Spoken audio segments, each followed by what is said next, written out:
এবার চলো ওয়েবসাইটের ফ্রন্ট এন্ডটাকে দেখি।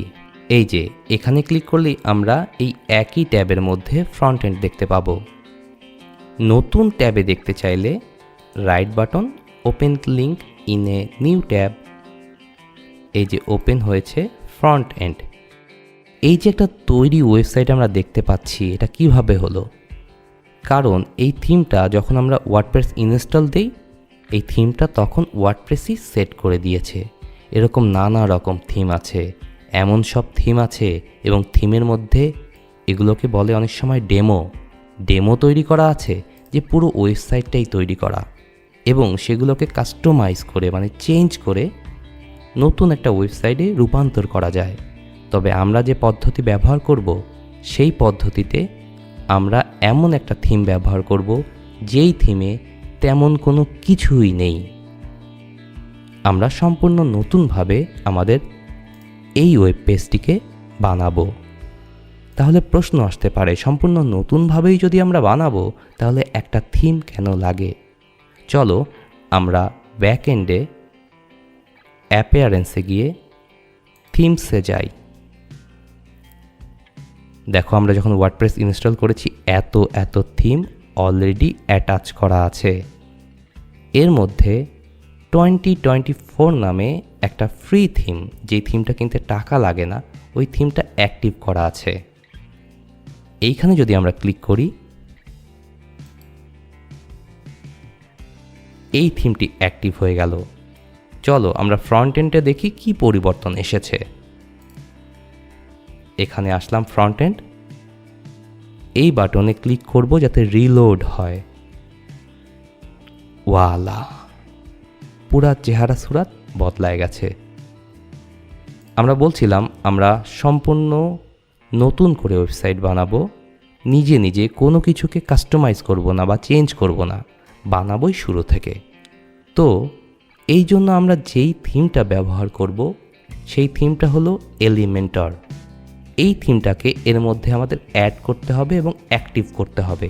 কিভাবে সম্ভব? অ্যাড নিউ থিম,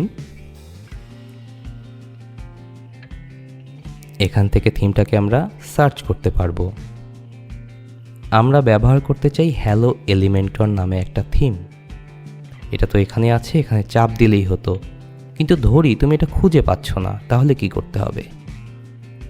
এইখানে লিখব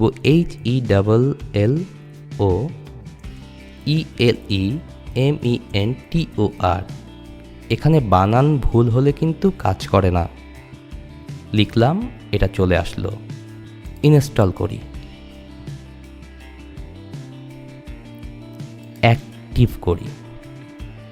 অ্যাক্টিভেট করার পরে আমরা চলো ফ্রন্ট এন্ডে গিয়ে দেখি।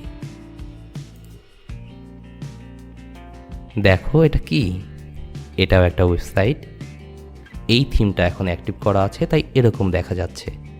সো ওয়েবসাইটটাকে আমরা বানাবো। একটা জিনিস খেয়াল করবা, ওয়েবসাইট বানানোর সময় সবগুলো অপ্রয়োজনীয় জিনিস আমরা ফেলে দিব, ডিলিট করে দিব। যত অপ্রয়োজনীয় জিনিস আমরা রাখবো না।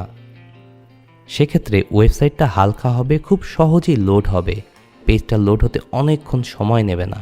সো এই থিমটা আমাদের অ্যাক্টিভ এবং এইগুলো আমাদের কোনো কাজে আসছে না। চলো দেখিয়ে দিই কিভাবে এগুলো ডিলিট করতে হয়। এখানে ক্লিক করলাম,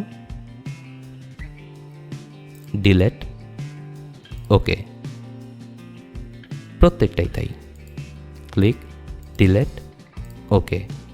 আমি ব্যাপারটাকে ফাস্ট ফরওয়ার্ড করে দিচ্ছি, নিশ্চয়ই তোমরা বুঝেছো কিভাবে অপ্রয়োজনীয় থিম ডিলিট করতে হয়।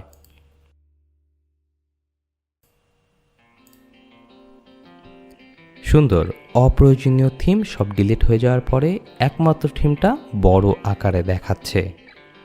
যা বলছিলাম, আমরা যদি সম্পূর্ণ নতুনভাবেই এই ওয়েবসাইটটাকে তৈরি করি, তাহলে কেন একটা থিম দরকার হবে?